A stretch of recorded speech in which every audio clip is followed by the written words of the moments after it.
I was trapped in an abusive relationship, the kind that eats away at your soul until you barely recognize yourself. My ex didn't just hurt me, he terrorized me.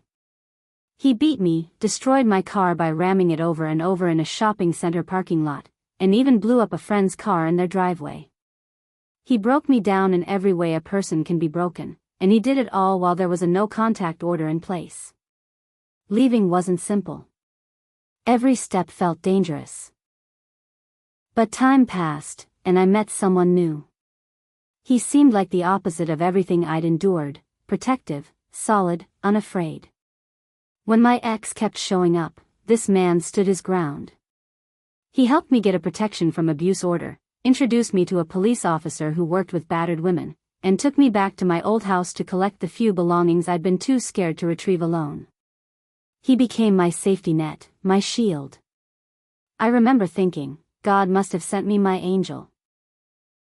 For the first time in years, I breathed without fear. Before I tell you the rest, hit like, comment, share, and subscribe for more true stories.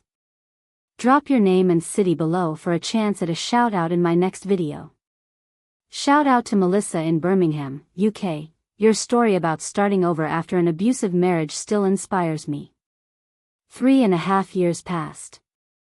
By then, I thought I'd found stability. He was still that man who had stepped between me and danger. The one who made me feel safe when no one else could.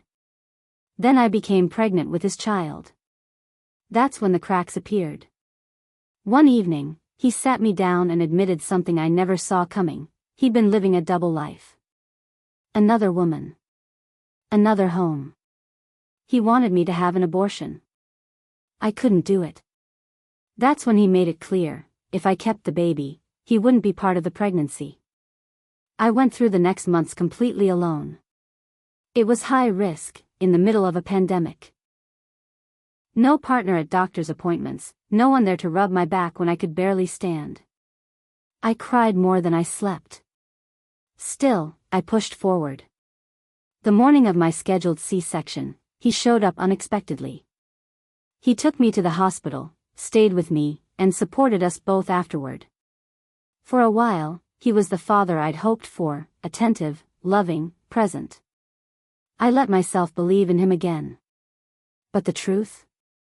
That was just the setup for another twist I never saw coming. About a month after our son was born, he called me crying. His voice was shaking. He told me about a video he had just seen.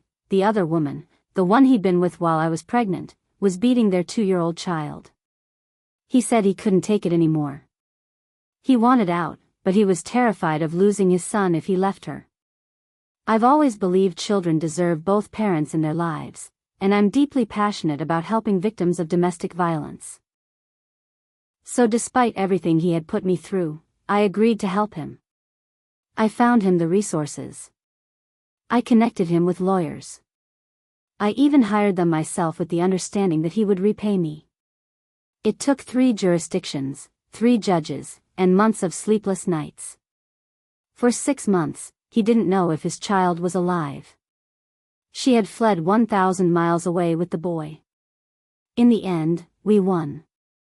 He was awarded full custody. I was there when he was reunited with his son. I thought, finally, a happy ending for someone who needed one. It felt good, like I'd done something that mattered, not just for him, but for that child. I believed my good deed had made a difference. What I didn't know was that 2 weeks later, that feeling would be ripped away, and I'd realize I'd been playing a part in my own undoing. 2 weeks after he'd won full custody of his son, my phone rang. His name lit up the screen. When I answered, I could hear waves in the background. He was at the beach. He said, "I need to tell you 3 things." The first hit like a punch. He told me he'd had a change of heart and was going to work things out with the other woman. And she was right there with him at the beach. The second? He was thinking about moving to another state. The third one took my breath away. He said he no longer believed our son was his. I sat there in silence, trying to absorb it. This was the man I had once called my angel. The man I had fought for in court, spending my own time and money to help him save his child. The man I had trusted enough to believe his promises when he came back into my life. And here he was, at the beach with her, planning a future that didn't include me or the baby we'd created together.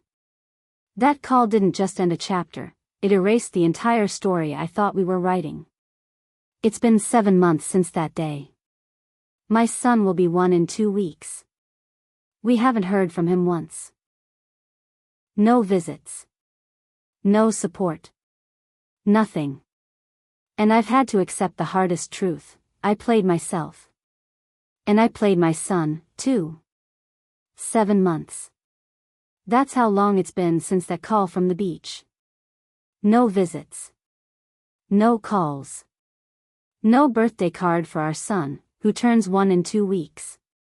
Not a penny of support. I've had plenty of time to think about everything: the rescue, the betrayal, the custody fight, and the final walk away. And here's what I've learned. Sometimes the person you think is your savior is just wearing a hero mask. They may protect you from one danger, only to become a different kind of danger themselves. I learned that loyalty, when given to the wrong person, becomes a weapon against you.